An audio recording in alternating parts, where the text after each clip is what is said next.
For a long time now, the Falcon 9 has been launching and reusing its boosters. Since the rocket's first mission, the launch cadence has managed to grow exponentially as the company sets new records what seems like each week. What's arguably most impressive, however, is the fact that SpaceX is continuing to work on and upgrade this launch system, despite its success. We saw an example of this just yesterday when a Falcon 9 booster launched before separating and landing for a 16th time.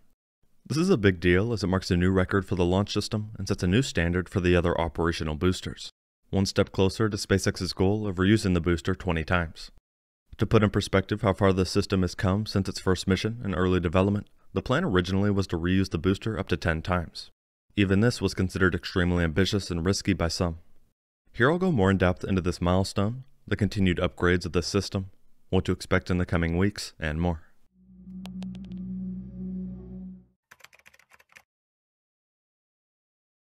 Last night, a Falcon 9 lifted off a part of a routine Starlink satellite mission.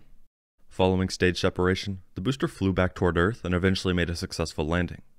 Right after, SpaceX tweeted saying, "Falcon 9's first stage has landed on the Just Read the Instructions drone ship, completing the first 16th launch and landing of a booster." The mission came after several months of inspections and refurbishment of the booster, otherwise known as recertification, to prove that it could fly as many as 5 more times after completing its 15th launch and landing last December. This single booster has now launched 801 spacecraft and payloads, plus 2 astronauts, in more than 3 years of service. In the many years this rocket has been operating, there's been a long list of booster variants and upgrades.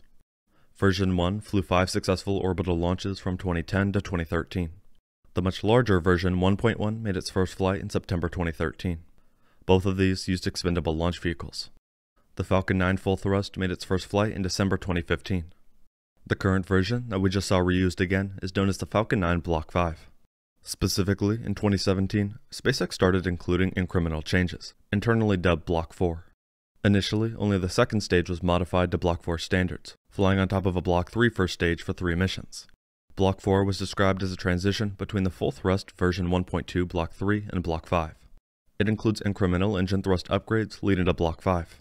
However, in October 2016, Musk described Block 5 as coming with a lot of minor refinements that collectively are important, but upgraded thrust and improved legs are the most significant. The next year, he commented that Block 5 significantly improves performance and ease of reusability. Over time, as boosters kept coming back in good shape despite already being reused 10 plus times, SpaceX continued to refurbish and try to launch again. This eventually led to the most recent milestone and goal to reach 20 launches for a single booster. In total, the company has around 16 flight-proven Falcon boosters in its fleet.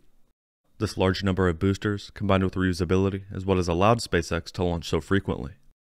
All this being said, SpaceX has gotten to the point where the rocket is no longer the limiting factor, but instead the launch pad. The company's 3 launch sites include Launch Complex 39 of the Kennedy Space Center, Space Launch Complex 4E of Vandenberg Air Force Base, and Space Launch Complex 40 at Cape Canaveral Air Force Station. SpaceX has flown out of Space Launch Complex 40 at Cape Canaveral Space Force Station as often as once every 5 days. The Falcon 9 launch pad at Vandenberg Space Force Base in California can be set up for another mission in fewer than 10 days. The other available site at NASA's Kennedy Space Center is currently the only pad to support crew and cargo flights to the space station and the sole facility designed for the Falcon Heavy rocket. Those flights have taken priority at Kennedy's Launch Complex 39A, and it takes up to 3 weeks to reconfigure the pad when alternating between the Falcon 9 and Falcon Heavy missions.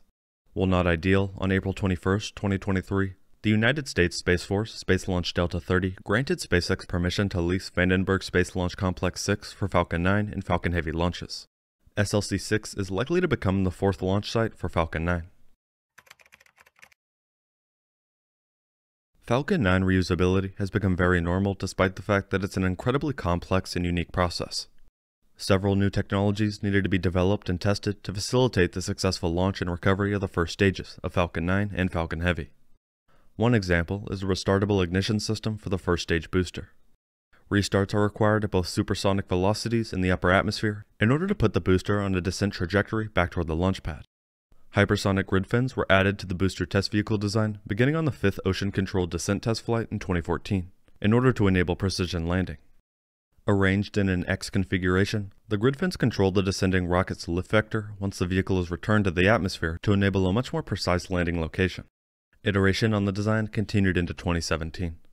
Larger and more robust grid fins made from forged titanium and left unpainted were first tested in June 2017, and have been used on all reusable Block 5 Falcon 9 first stages since. When landing a Falcon 9 booster, SpaceX offers 3 options: landing on land, landing at sea, or expending the first stage, in order of increased performance and cost. Any Falcon flights launched into geostationary orbit or exceeding escape velocity require landing at sea, or expending the first stage. Less demanding launches from Florida can return to landing zones 1 and 2 at Cape Canaveral Space Force Station, while less demanding launches from California can return to landing zone 4. As of 2022, SpaceX built 3 autonomous spaceport drone ships, 1 operating on the West Coast and 2 on the East Coast of the United States. They've since become the most popular landing site for Falcon 9 boosters. The drone ships are autonomous vessels capable of precision positioning, originally slated to be within 3 meters or 9.8 feet even under storm conditions, using GPS position information and 4 diesel-powered azimuth thrusters. In addition to the autonomous operating mode, the ships may also be telerobotically controlled. The azimuth thrusters are hydraulic propulsion outdrive units with modular diesel hydraulic drive power units manufactured by Thrustmaster, a marine equipment manufacturer in Texas. The returning first stage must not only land within the confines of the deck surface, but must also deal with ocean swells and GPS errors. SpaceX equips the ships with a variety of sensor and measurement technology to gather data on the booster returns and landing attempts. At the center of the drone ship landing pads is a circle that encloses the SpaceX stylized X, and the X marks the spot landing point. While the first attempts with these sea platforms had some explosive results, there hasn't been a crash landing in a very long time. With all this in mind, once the booster lands either at a landing pad or drone ship, it needs to then be refurbished. In 2016, SpaceX President Gwynne Shotwell gave a more realistic appraisal of the potential savings of a reused launch now that attempts to reuse the second stage had been abandoned due to cost and weight issues. She said a $1 million cost of refueling and $3 million cost of refurbishing a used first stage could potentially allow a launch to be priced as low as $40 million, a 30% saving. According to Elon Musk, almost every piece of the Falcon should be reused over 100 times. Heat shields and a few other items should be reused over 10 times before replacement. In March 2017, SpaceX announced progress in their experiments to recover and eventually reuse the $6 million payload fairing. SpaceX began reflight of previously launched booster stages in 2017. The first reflight was accomplished that year, nearly a year after the booster's maiden flight. At that time, Falcon 9 Block 5 had made 35 flights with 11 boosters. SpaceX just reached a new record for Falcon 9 booster reuse. With this complete, the journey to 20 launches with a single booster comes even closer. We will have to wait and see how it progresses and the impact it has on the space industry. Thank you very much for watching.